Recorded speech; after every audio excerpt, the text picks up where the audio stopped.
Good morning. Well, I'm traveling. I'm in the gym getting a little walk in this morning. I think this is my third vlog. And we're traveling to Ohio and we should meet our destination today. You guys, it's early.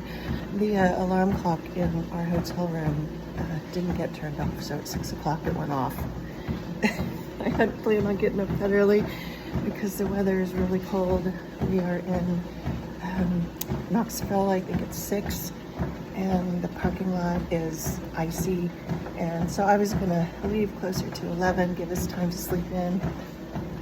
I didn't sleep great, you know, those hotel heaters and fans that don't turn off. So yeah, body's a little out of whack, had a little headache. So just came down, got a coffee, and once I start moving, get the blood going, things feel a little bit better. And I'm gonna do a little stretching and then have some breakfast.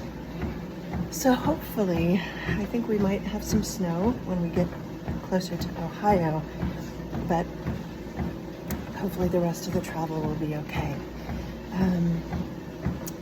Friday morning, we are supposed to get snow, and y'all, I'm from Florida, so I don't really drive great in this.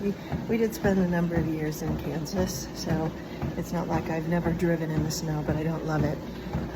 But our pre-op appointment and everything, and we'll meet with the anesthesiologist, is on Friday, and we'll have several days before we have the surgery on Tuesday. So just praying for good weather and everything all around. My daughter's doing pretty well, all things considered. Traveling is really hard for her. But yeah, I think mentally we're doing good. We're hanging in there and doing the best we can with nutrition. It's hard to do that on the road, but you know, there's usually good options and places if you look at the menu ahead of time. And hotel breakfasts usually always have eggs, and she has digestive issues, so we have to kind of be careful with things that we choose. She does pretty good with oatmeal, so I've had to find ways to make that a little healthier instead of dosing it with butter and sugar like I used to eat it growing up. I don't really eat oatmeal very often anymore. But anyway, I hope wherever you are warm and enjoying some sunshine. And if not, I hope you have a good day and keep your chin up, because that's what we are doing, is we are going into a lot of unknowns. And feeling a little nervous because my husband's not with me, so if I run into a problem, I can't say I would know what to do. But there's usually always help around. So learning not to worry about the what ifs, because those can really drag you down and make you crazy. So anyway, yeah, it's now almost 7.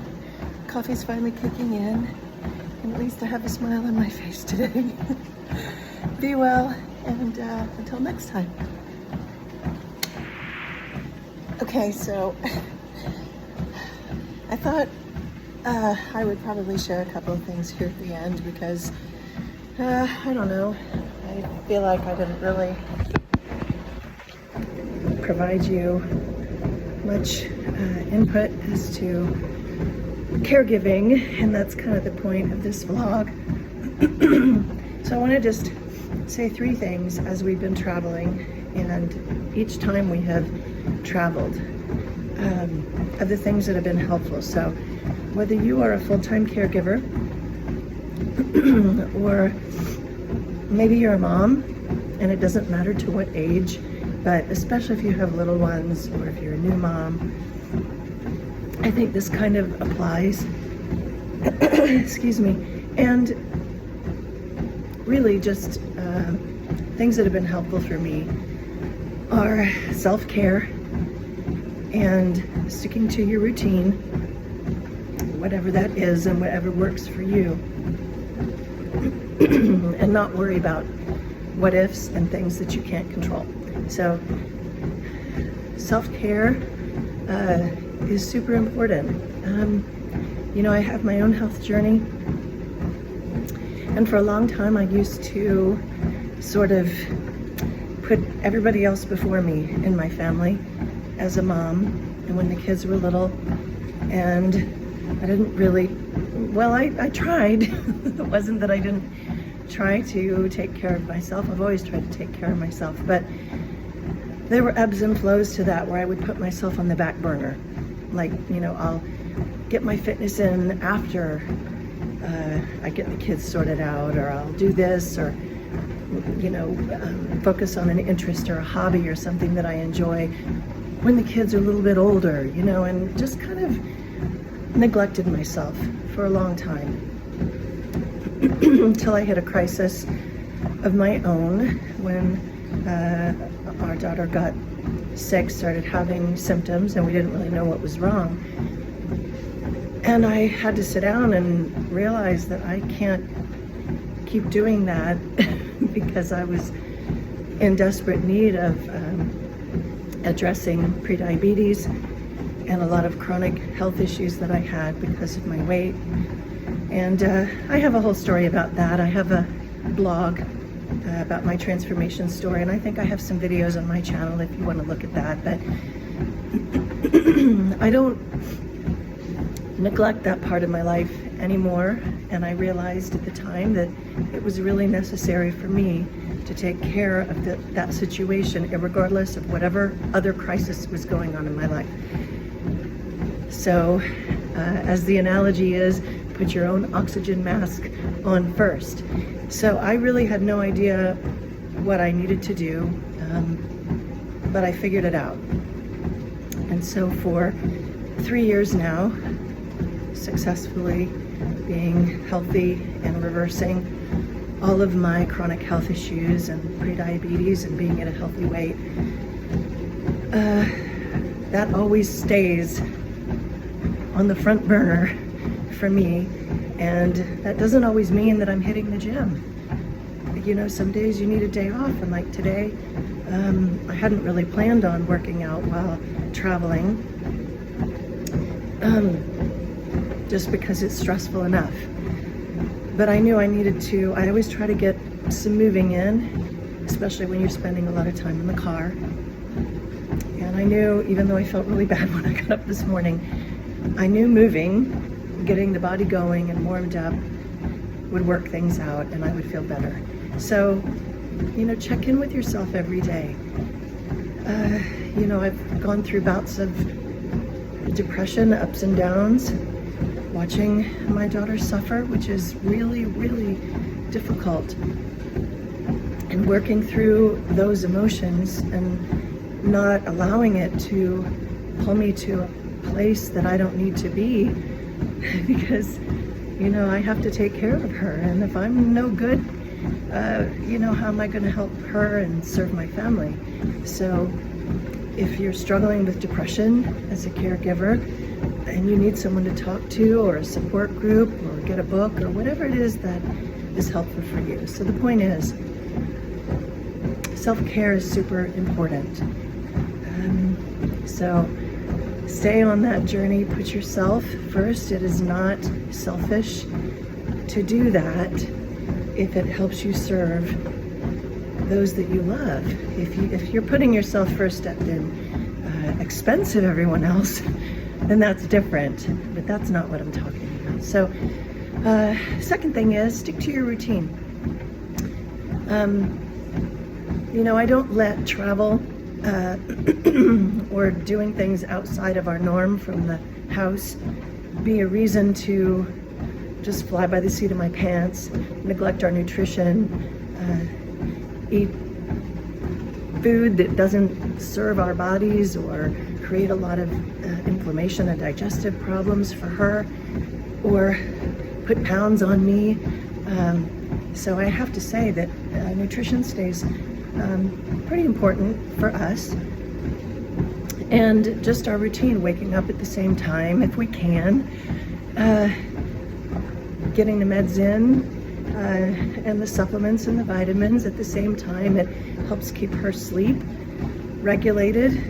You know, I did that with our kids when they were babies, you know, to try to help get their sleep schedule. And it worked really well. And they knew what to expect, so they weren't quite as fussy. But I kind of took that same approach. I've always worked better having a routine. Not everybody is like that, but I am. And in this journey, I've kind of done it both ways with her, where I've kind of let her do things how she felt was necessary, and it didn't work really well. Her sleep schedule got flipped, and there just was no normalcy. And that's what's very difficult about part of what she has gone through in cycles of this, especially she's light sensitive and sound sensitive. So if you're not getting out of bed, if you're bedbound and you're not able to tolerate the sunlight and you're not having interaction with people and you're just laying in bed in this vacuum, what do you have to create a sense of routine? So the body just kind of doesn't really know what to do. So I found that setting up a routine helped me, because I still have to stick to my own personal self-care of getting to the gym. And so even though she'd like to sleep later, if I'm the one taking care of her, I apologized to her, but told her this is just what we have to do. And it also helps everybody else know, in case I've got an appointment or I can't do it. It also works for other people, so they know this is kind of the schedule. So the last thing is try not to worry about things that you can't control. Or what if this, what if that? You know, I've gone through that. And I operated most of my life with a lot of insecurity and fear mindsets, and it's taken me a while in my own weight loss journey to kind of untangle that web, gain some more confidence in myself, which has really prepared me for this situation, and letting go, because that's really hard. You want to control the situation and you want to fix it. You know, as a mom, as a caregiver, watching someone that you love suffer, you want to find the answers and you want to fix it and you want to move on. And that just has not happened. And it's taken years and years to get to where we are. And so it's just one step at a time, sometimes one moment at a time, one day at a time, trying not to worry about things that you have no control over. And so like today, when we're driving, I am not sure what the road conditions are going to be, so I am aware, and I'm watching the news and planning accordingly. So we're leaving a bit later to give the ice a chance to melt a little bit. We only have about 3.5 hours to drive. But if I spend too much time watching the news and watching people that have had accidents or, tragedies, that gets a little unnerving.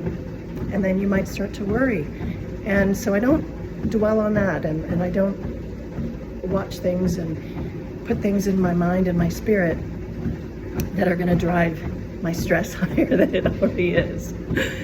So, I encourage you to do the same with whatever situation that you're dealing with, whether it's caregiving or whether you are like me and you have some weight loss goals and fitness goals.